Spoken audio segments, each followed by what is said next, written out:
आप जानते हैं भारत की इतिहास की सबसे रहस्यमयी हार कौन सी मानी जाती है? 1192 ईस्वी, एक ऐसा साल जिसने पूरे भारत की किस्मत बदल दी। सोचिए जरा, एक ऐसा राजा जो कई बार दुश्मन को हरा चुका था, फिर अचानक एक ऐसी हार जिसके बाद सदियों तक इतिहास बदल गया। जी हाँ, मैं बात कर रही हूँ पृथ्वीराज चौहान और मोहम्मद गौरी की। लेकिन इस कहानी में कुछ ऐसा है जो आज भी लोगों को सोचने पर मजबूर कर देता है। वैसे 1191 में तराइन की पहली लड़ाई हुई थी और उस लड़ाई में पृथ्वीराज चौहान ने मोहम्मद गौरी को बुरी तरह हरा दिया था।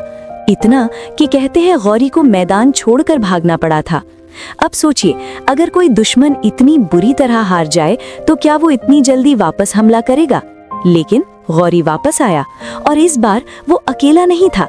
कहा जाता है उसने अपनी सेना की रणनीति पूरी तरह बदल दी थी। 1192 तराइन की दूसरी लड़ाई। रात के अंधेरे में छोटे छोटे घुड़सवार दल चारों तरफ से हमला करने लगे।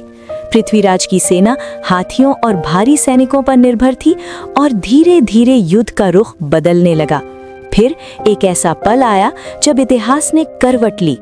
पृथ्वीराज चौहान हार गए। लेकिन इस हार के बाद की कहानी और भी रहस्यमयी है।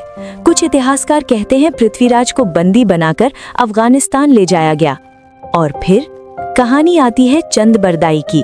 कहा जाता है उन्होंने पृथ्वीराज को आवाज से निशाना लगाने की कला याद दिलाई और फिर 4 बांस 24 गज अंगुल अष्ट प्रमाण और उसी आवाज के सहारे पृथ्वीराज ने मोहम्मद गौरी पर तीर चला दिया। लेकिन इतिहासकार आज भी इस कहानी पर बहस करते हैं। क्या ये सच था या सिर्फ एक वीर गाथा?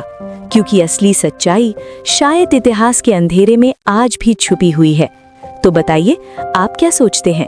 क्या पृथ्वीराज चौहान की आखिरी कहानी सच थी या सिर्फ एक रहस्यमयी किंवदंती? नीचे कमेंट में जरूर बताइए।